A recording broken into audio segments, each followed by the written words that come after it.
นี่คือเป็นภาพนกปากห่างลงหากินปลาอยู่บริเวณให้นาวัดป่าบ้านนาอ่างเป็นของปลาได้นกปากห่างได้ตอนเช้ามื้อนี้ปากห่างตอนคำผสมมางานข้าวดำบ้านนาอ่างเลยมาทางวัดป่าพี่น้องเลยมาพอนกปากห่างได้เพิ่นหากินหลายได้นกปากห่างบริเวณทางข้างวัดป่า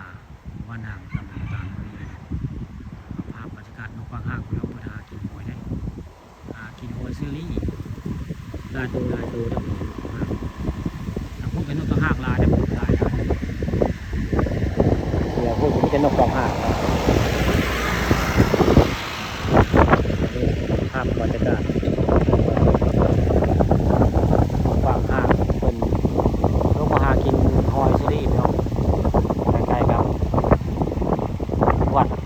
ป่าบ้านหางวัดป่าก็เรียกว่าได้เป็นปากหากลายตัววัดปัญญาหากินนี่เลยเอาภาพบรรยากาศนกมาให้เบิ่งมาชมเลย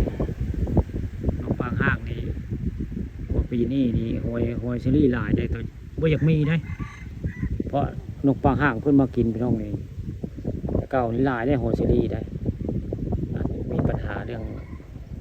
หอยแล้วเพิ่นกินเพิ่นกัดเข้าพี่น้องแต่ว่าบัดนี้นกปากหางมากินบ่จะค่อยมีได้นี่สิ่งเพิ่นช่วยเหลือเกษตรกรบ้านเฮาเพิ่นบ่กินหอยพี่น้องนี่เพิ่นกินหอยเชอรี่บ่ต้องห่วงเด้นกปากหางนี่คือปากห่างอยู่บริเวณให้นาชาวบ้านนาอ่างตำบลนาตาลได้ใกล้ๆกับวัดป่า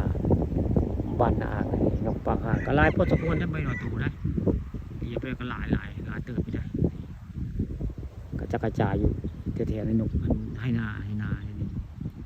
มันไก่เนาะมอสามารถที่ซูมกล้องได้คู่อ่านได้นี่มันใกล้นี่เลย